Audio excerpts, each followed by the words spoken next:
Hey, écoutez, les boys, on a encore un petit peu de baseball à passer. Hey, juste dire ça. Tu sais, faut que, tu sais, trouver des points positifs à la saison des Blue Jays. Hey, ça va bien depuis le retour de Trey Savage. On n'était pas sûr, tu sais, c'était-tu un petit flou, tout ça.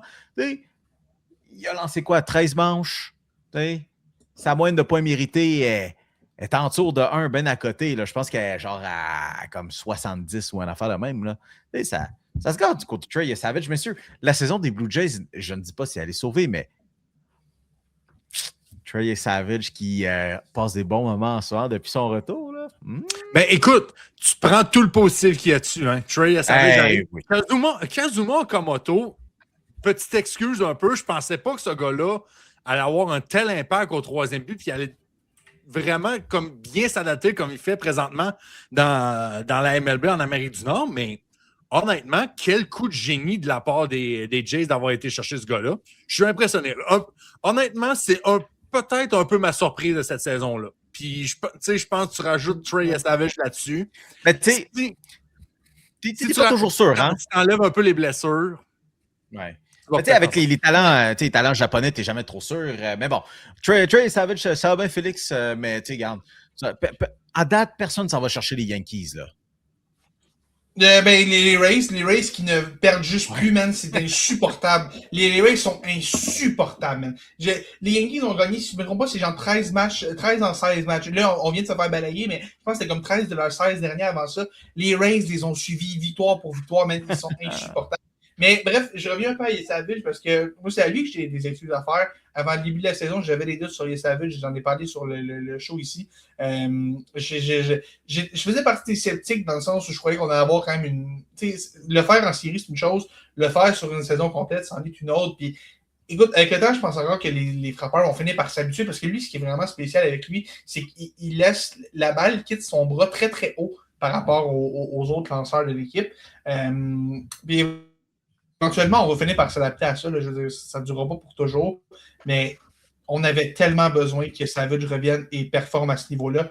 C'est pas pour rien que les Jays recommencent à gagner depuis un petit bout. On revient tranquillement dans cette course-là, malgré un début de saison très, très, très difficile à Toronto. Et si Savage peut venir aider à solidifier cette rotation-là, Kevin Gausman de l'NC, c'est Trey Savage, ça te fait un solide top 3. Quand même, là, c'est pas un top 3 très, très, très sérieux. Si Eric Lauer peut arrêter de saboter des victoires, on va vraiment être en business. Mais c'est vrai que Savage, son retour, ça fait du bien. 3 départs depuis qu'il est revenu. Moyenne de points mérités de 0.68, comme tu disais. La seule petite chose qui m'inquiète légèrement, c'est que malgré la belle moyenne de points mérités, le whip de 1.35 est très, très haut. On accorde beaucoup de coups sûrs. On accorde beaucoup de buts sur balle. On réussit quand même à bien naviguer à travers tout ça. Puis il y a quand même le fait que l'échantillon est encore mince. Mais des fois, sur des petits échantillons, ça peut être un peu mensonger. Mais ça reste quand même que Savage fait bien. Et j'ai juste hâte de voir aussi, parce qu'on n'est pas habitué de le voir prendre une grosse charge de travail sur une saison complète.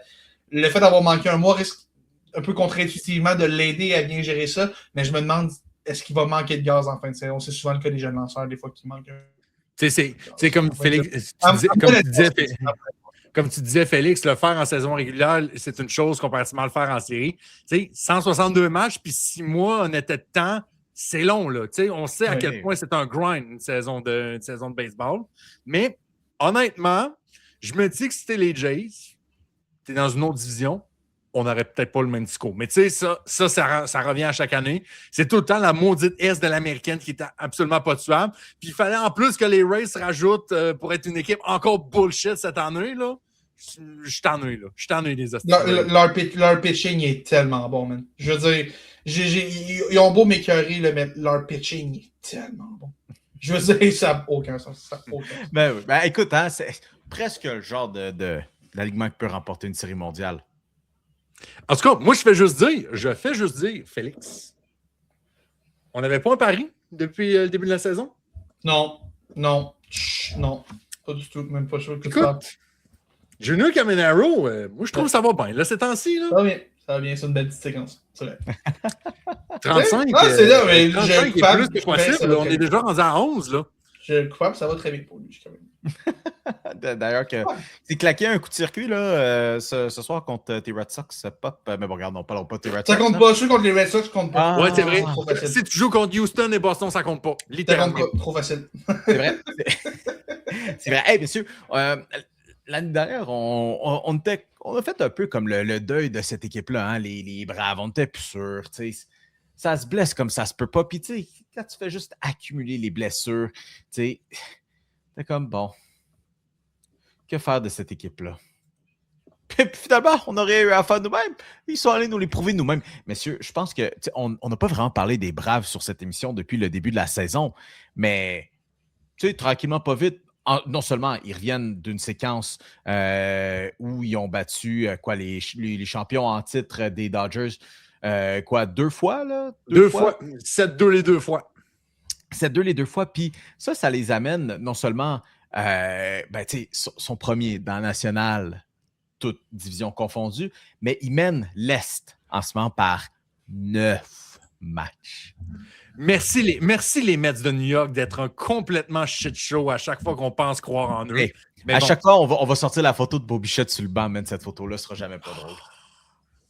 Parle-moi pas de Bo Bichette avec les Mets, s'il te plaît. Là. C'est encore trop tôt. Là. It's too soon, là, encore pour l'instant. Mais je veux quand même lancer beaucoup de fleurs aux Braves d'Atlanta parce que, comme tu dis, on avait, je te dirais, pas à cause des blessures, mais on se rappellera de 2023. Tu sais, je pense que c'était-tu la première année d'existence du podcast où Atlanta avait comme eu une année complètement historique, mal au excusez-moi, je vais envoyer mon gars de tout ça, mais oui. Mais pour répondre à la question, 2023 est la première année. Exactement. C'était la saison, Ronald Acuna avait frappé 40 circuits, volé 70 buts. Matt Olson avait fini avec, si je ne me trompe pas, 53 circuits, puis tout ça. Puis c'était juste complètement une attaque complètement historique. Puis on l'avait échappé en séries éliminatoires contre les Phillies, si je me rappelle bien. Puis je pense que c'est à ce moment-là qu'on avait dit, oui, le championnat de 2021, c'est cool, mais ça commence à être loin. Est-ce qu'il y a encore un moyen de gagner avec ce noyau-là? 2024, ça avait été popé. 2025 avait été une année catastrophique, non seulement avec les blessures. Et là, on se retrouve en 2026 avec cette équipe-là qui est la meilleure du baseball majeur. Puis, on avait même des doutes en début de saison parce qu'on voyait encore le même pattern. Les blessures, surtout du côté des lançons. On s'était dit, qu'est-ce qu'on va faire? On n'y arrivera pas. Et là, tu as un monstre à 3 têtes de Spencer Strider, Chris Sale. Et il ne faut pas oublier Bryce Elder, que je suis quand même assez surpris de voir prendre. Tu sais, quand tu as un lanceur qui, Charles les stats un peu en même temps que je vous parle présentement, là, si on peut juste me permettre de le trouver, bon, merci beaucoup. Merci. Tu sais, quand tu as une fiche de 4 victoires, une défaite, une moyenne de points mérités de 1,81, puis tu es le 3e lanceur de la rotation d'une équipe, là, je me dis que c'est assez cochon. Tu sais, je fais juste dire là-dessus. Puis Matt Olson qui a super bien remplacé Freddie Freeman au premier coup-cinq. Ça, c'est une affaire rare qu'on voit au baseball. T'sais, on se rappelle comment Freddie Freeman, ça s'était terminé à Atlanta. T'sais, il y avait eu avec son agent, il y avait eu des controverses avec son agent qui il n'avait pas dit certaines choses à Freddie Freeman, ce qui a fait en sorte que les Dodgers étaient arrivés dans le portrait. Matt Olson est arrivé et est devenu ce qu'on juste devenu finalement la continuité de Freddie Freeman, encore quasiment peut-être même meilleur. C'est plus jeune du moins, puis meilleur défensivement, même si Freddie est excellent défensivement aussi. Puis écoute, Matt Olson, c'est drôle parce que quand tu regardes sa carrière, ce gars-là, une bonne saison sur 2, il alterne les bonnes et les mauvaises saisons. Habituellement, c'est des années impaires où il est vraiment, vraiment bon, sauf que là, en 2026, une année paire, il continue d'être extrêmement solide. C'est vraiment fou, Matt Olson, ce qu'il est en train de faire avec cette équipe-là. Et moi, je tiens à dire, pendant qu'on parle des Braves, moi, je les avais champion de la division avant le début de la saison, et je suis pas peu fier de comment cette prédiction-là est en train de vieillir, parce que ça va vraiment, vraiment bien. Écoute, je sais pas, il est encore très, très, très, très tôt pour parler des MVP, là, mais man, Matt Olson va se mériter de l'amour. Puis, on est au premier rang, on torche toute la division.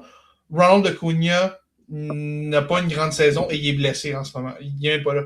Fait que on mise beaucoup sur la part de Drake Baldwin offensivement, Ozzy Albies aussi qui est de retour. D'ailleurs, BF, je regarde BFF de Cole Caulfield, Drake Baldwin. C'est vrai. Puis tu sais, même Austin Riley qui est une saison épouvantable. Je veux dire, même avec Austin Riley qui ne produit pas, on réussit à gagner des matchs à Atlanta parce que Matt Olson est juste ce gars-là. C'est extrêmement impressionnant. Extrêmement.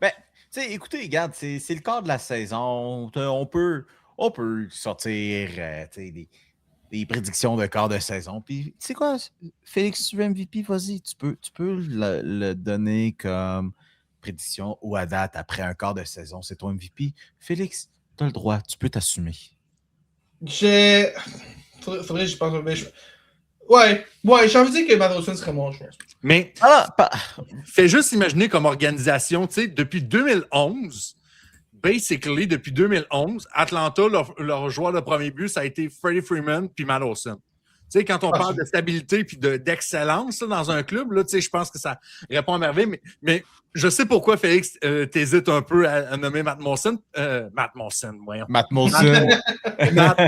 excusez-moi.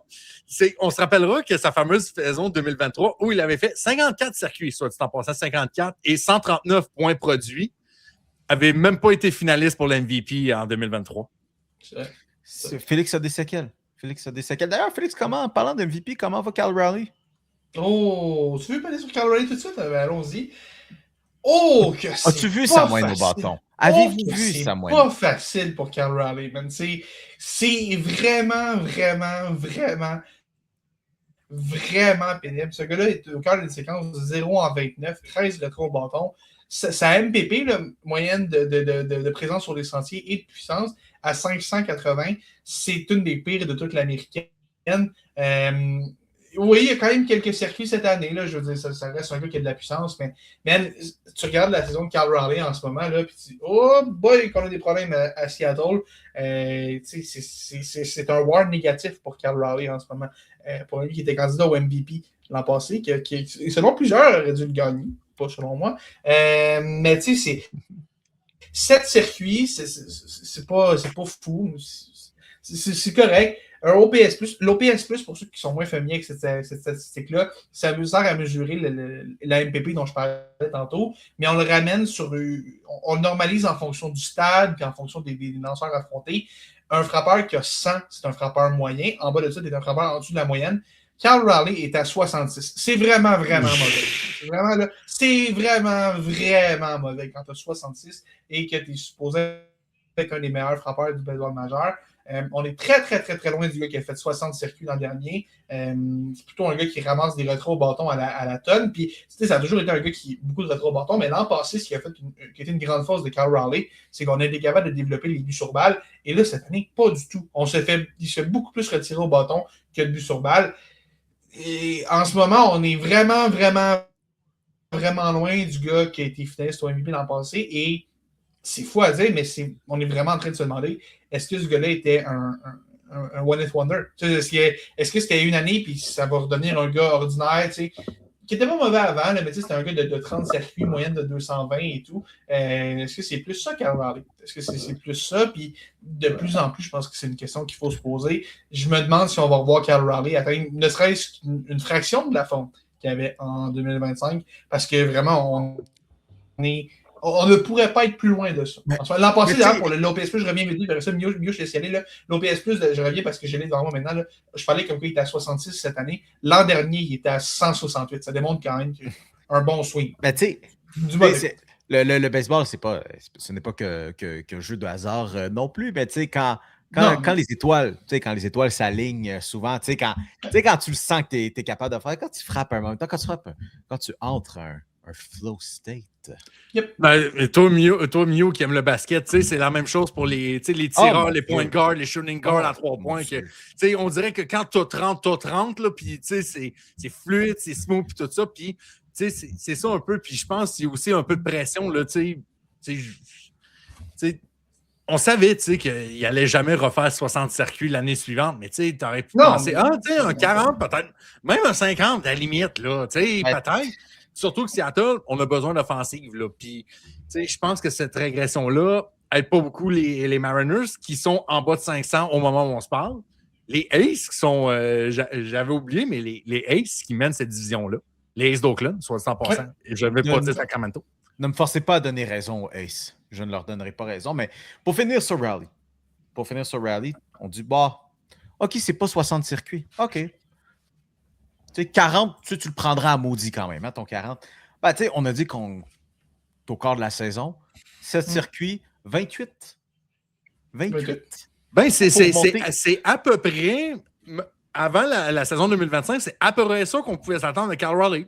Mais le problème, c'est que tout le reste est beaucoup, beaucoup moins bon. Là. Je veux dire, oui, les circuits sont relativement stables par rapport à après 2025, là, mais tout le reste est épouvantable. Le gars a une moyenne de présence sur les sentiers de 244. C'est épouvantable. C'est épouvantable, 244. Et souvent, celle que les gens aiment regarder le plus souvent, la moyenne au bâton. Oui. 164. C'est terrible. C'est terrible. Même la puissance est partie. Je veux dire, il y a 7 circuits, mais sinon, il y a 4 doubles. C'est tout. Il y a 11 extra base hits en 37 matchs. C'est horrible comme saison pour Cal Raleigh.